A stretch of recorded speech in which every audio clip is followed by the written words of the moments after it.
From the streets to the studio, Big U's double life, Eugene "Big U" Henley. A name synonymous with the streets. He was a known Crips leader, a force to be reckoned with, but Big U was also a music industry heavyweight. He worked with some of the biggest names in the business. He was a mentor to many, a confidant to more.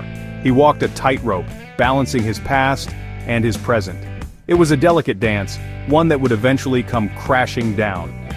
Big U's story was one of survival.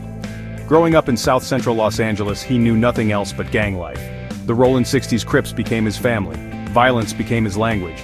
But even amidst the chaos, Big U had ambition.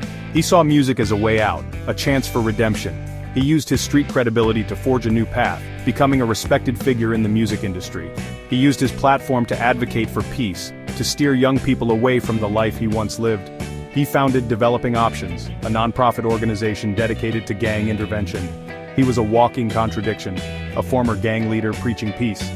But the streets have a long memory, and Big U's past was about to catch up with him.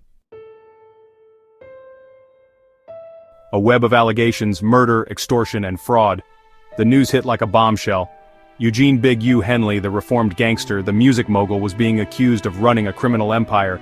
The charges were staggering: murder, kidnapping, robbery, extortion, fraud. Authorities alleged that Henley used his gang ties to intimidate and extort victims, including athletes and musicians. One of the most shocking accusations involved the death of rapper Rayshawn Williams.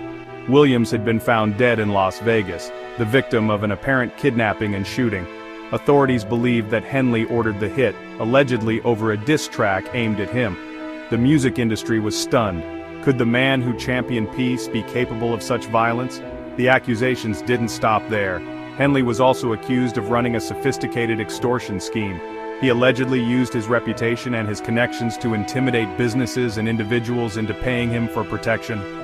Athletes and artists performing in Los Angeles were allegedly forced to check in with Henley's organization.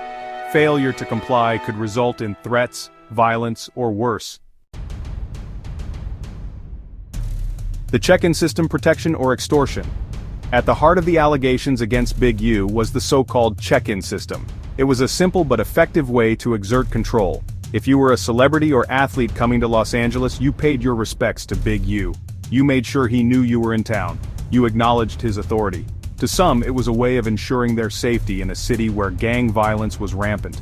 Big U, they argued, was simply providing a service, a necessary evil in a dangerous world. But to others, it was nothing short of extortion, a shakedown disguised as protection. The accusations painted a picture of a man who had never truly left his past behind. A man who used fear and intimidation to maintain his grip on power. The authorities alleged that the check-in system was just one part of a much larger criminal enterprise, one that extended far beyond the streets of South Central Los Angeles. A legacy tarnished: the fall of Big U. The arrest of Eugene "Big U" Henley sent shockwaves through Los Angeles and beyond. It was a stunning fall from grace for a man who had worked so hard to reinvent himself. The charges against him, if proven true, threatened to unravel the carefully constructed narrative of his life. His nonprofit organization Developing Options was now under intense scrutiny. Authorities were investigating allegations that Henley had misappropriated funds, using the organization as a front for his criminal activities. The man who had dedicated his life to helping at-risk youth was now accused of exploiting them. Big U's story is a cautionary tale, a reminder that the past has a way of catching up with you. It's a story about the allure of power, the seductive nature of street life, and the difficulty of escaping your demons. As Big U awaited his fate, one question lingered in the air. Was he a reformed gangster who had lost his way, or had he been playing a role all along?